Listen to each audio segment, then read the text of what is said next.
Hi everyone, I'm Nisha Modi. I'm a liberatory life coach and a facilitator. I do a lot of facilitating for libraries around trauma-informed care as well as for other organizations as well. Today I want to talk about the question, are mandatory trainings trauma-informed? So I actually shared out a survey with this to a bunch of library folks and 14 people answered this survey and the resounding answer was no.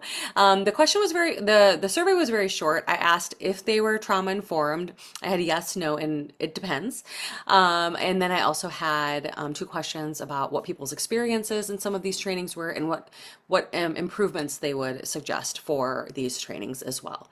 So I wanted to share, first of all, what people's overall experiences were. Then based on certain themes. So the first thing, there were four kind of big things. One is that there was sometimes triggering content, especially people who are survivors of sexual assault, might have CPTSD, might be neurodivergent.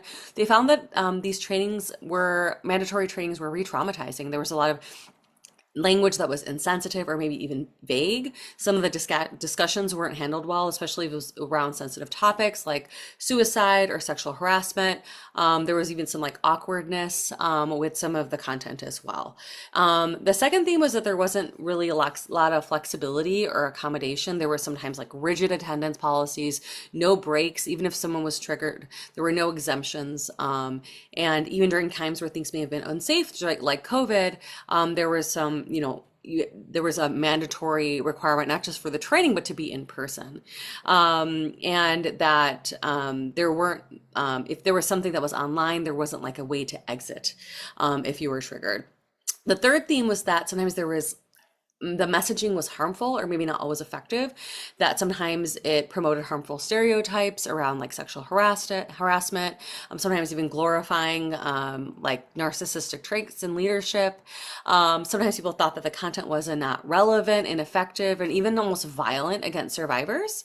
And the last theme was that some of the trainings promoted like institutional distrust. So people felt that mostly that it was coming from a place of liability, not care, that a lot of these mandatory trainings were just a way to tick the box so that administration felt like they did their job, as opposed to it coming from a place of care and actually trying to improve workplace culture. And I want to share what some of the people suggested for improvements, but I just want to kind of summarize that. I also agree. I don't think mandatory trainings are trauma-informed. With that being said, a lot of states require certain trainings, like when I was at UCLA, I had to do sexual harassment training. There were just certain trainings that were required. That just, and I don't think that that's a bad thing to have, for something that is very prevalent in the workplace, like sexual harassment.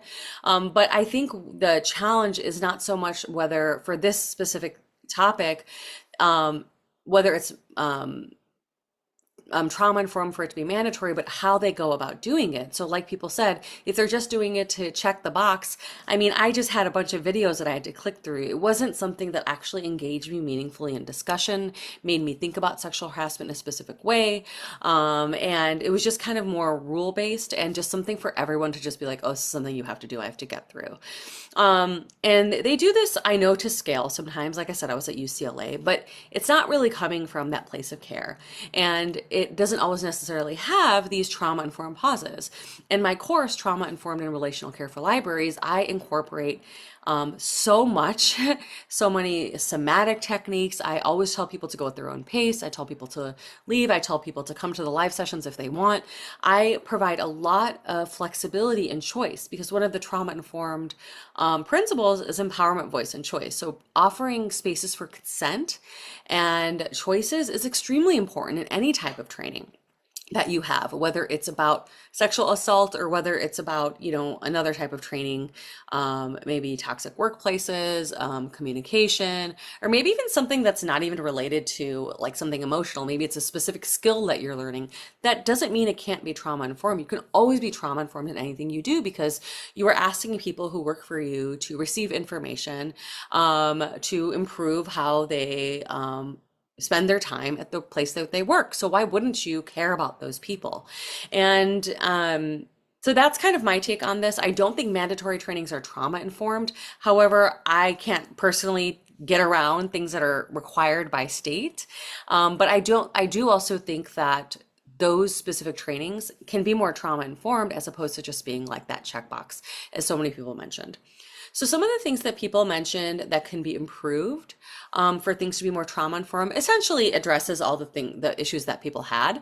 And I'm going to add to this. Some people said some, customization and flexibility, maybe having a questionnaire beforehand that helps the people who are teaching identify like what triggers, what ways might someone be impacted or re-traumatized.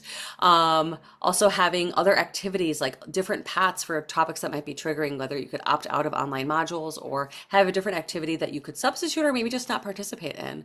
And also having different participation options, especially like during COVID, whether it's virtual, in person, maybe something asynchronous, etc. That's why my Trauma Informed and Relational Care for Libraries course, it is self-paced, and I also have live Q&A sessions if people want to get more support. Next, they also talked about having better content design. So maybe something that isn't kind of too trivializing of certain serious topics, or in a way on the opposite end, some things that were more overly cheerful. They felt that it could be more or more straightforward and informative. Also providing content warnings about any sensitive material, as well as having multiple formats to accommodate people's different needs, whether they're neurodivergent, whether you have something that's interactive, written, visual. This is something that is accommodating for everybody. And the third thing that I think it kind of made me laugh, honestly, is to have people who teach about these topics to be trauma-informed facilitators and developers. I think anyone that does any type of educational or curricular development should have a trauma-informed background, period. You're working with human beings who everyone has some type of personal history and systemic history as well, and they can be re-traumatized at any moment. People bring the whole selves into work. So it should definitely be led by people who are trauma informed, people, especially if you're leading something about like sexual harassment, sexual assault. Why not have someone who might be a survivor who can say, hey, this might be re-traumatizing for someone.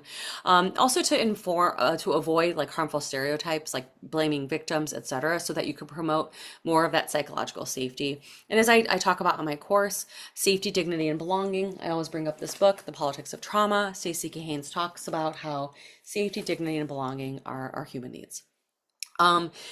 The last few things are respecting people's autonomy and consent. So like I mentioned before, with the issues that people experience, having different alternatives for people to participate in or to be exempted from, avoiding like mandatory exposure to things that have like graphic descriptions of violence, and making personal sharing like optional.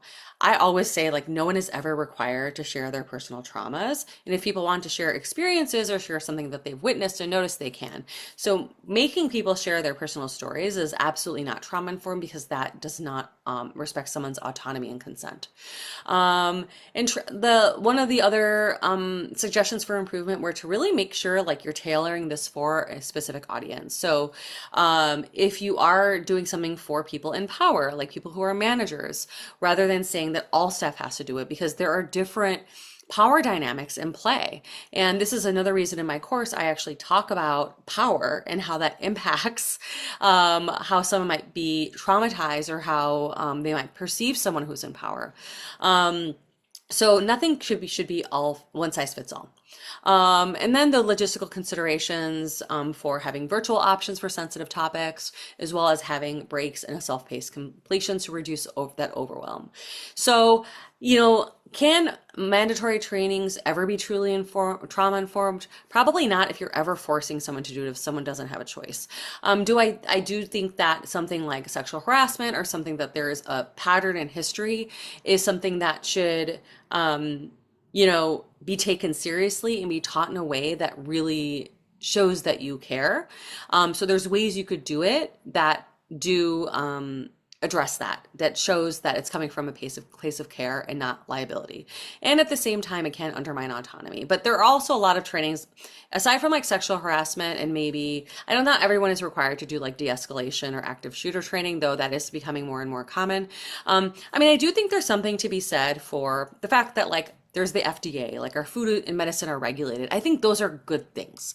So I do think that it's helpful to have some trainings that we can, implement that impact people.